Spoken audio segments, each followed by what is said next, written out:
امی بن خلف جو مسلمانوں کا سخت دشمن تھا، ان کو گرمی میں دوپہر کے وقت پستی ہوئی ریت پر سیدھا ڈال کر ان کے سینے پر بڑی چٹان رکھ دیتا تھا۔ السلام علیکم ورحمۃ اللہ وبرکاتہ۔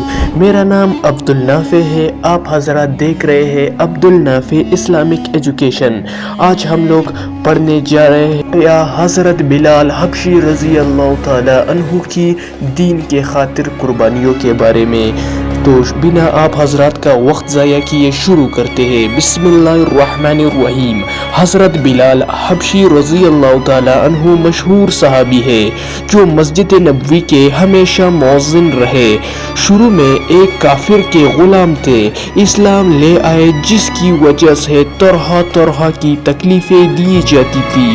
امی بن خلف جو مسلمانوں کا سخت دشمن تھا، ان کو گرمی میں دوپہر کے وقت پتی ہوئی ریت پر ڈالنا اور اس کے سینے پر پتھر کی بڑی چٹان رکھ دیتا تھا تاکہ وہ حرکت نہ کر سکے، اور کہتا تھا کہ یا اس حال میں مر جائے اور زندگی چاہے تو اسلام سے ہٹ جائے، مگر وہ اس حالت میں بھی احد احد کہتے تھے، یعنی معبود ایک ہی ہے۔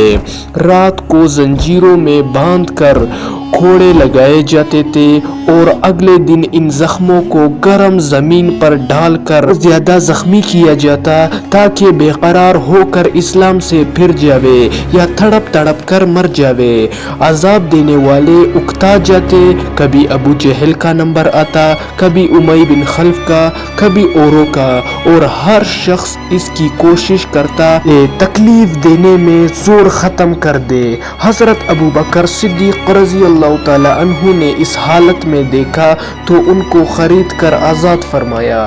چونکہ عرب کے بت پرست اپنے بتوں کو بھی معبود کہتے تھے، اس لیے ان کے مقابلے میں اسلام کی تعمیل توحید کی تھی، جس کی وجہ سے حضرت بلال رضی اللہ تعالی عنہ کی زبان پر ایک ہی تھا۔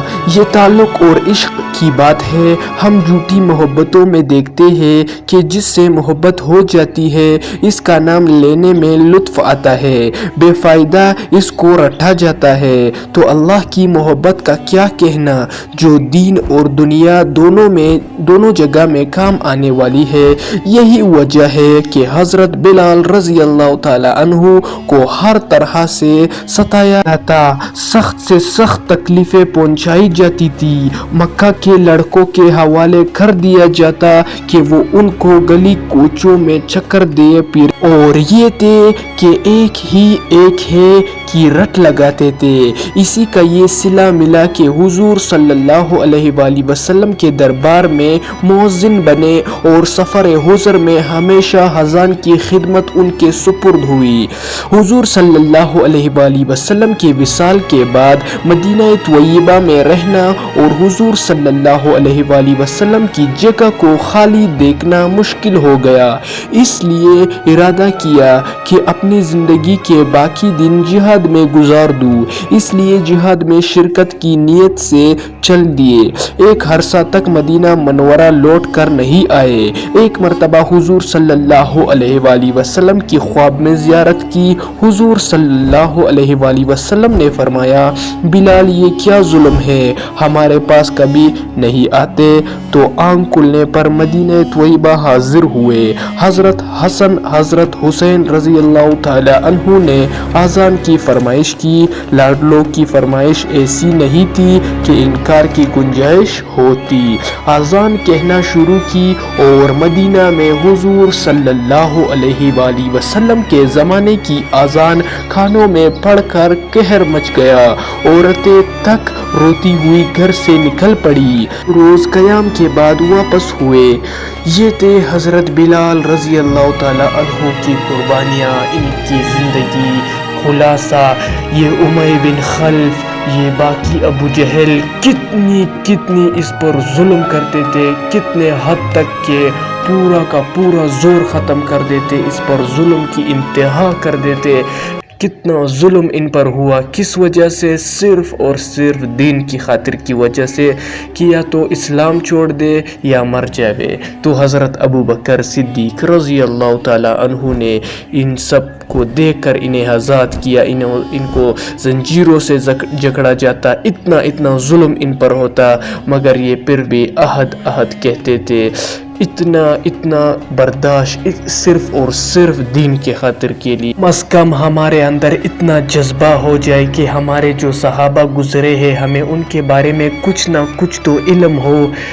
اس لیے میرا چینل اسی لیے ہے، چینل کو صرف اور صرف وہی لوگ سبسکرائب کرے جن کو یہ واقعہ پسند آ گیا ہو، اور کوئی نہیں سبسکرائب کرے، صرف وہی سبسکرائب کرے جن کو یہ واقعہ پسند آ گیا ہو، تاکہ باقی بھی اسی طرح ایجوکیشنل ٹائپ واقعات آپ حضرات دیکھ سکے، بر وقت دیکھ سکے۔ تو عبدالنافع کو دیجیے اجازت، تاکہ باقی شارٹس اور باقی اسلامک ایجوکیشن ٹائپ میں آپ لوگوں کے لیے کچھ نہ کچھ اور ڈھونڈ سکوں۔ ہمارے اندر کم از کم یہ احساس تو ہونا چاہیے، جن صحابہ نے ہم تک دین پہنچانے کے لیے اتنی تکلیفیں اور قربانیاں اٹھائی، کیا ہم ان کے بارے میں صرف اتنا علم بھی رکھتے ہیں کہ انہوں نے ہمارے لیے کیا کیا کیا؟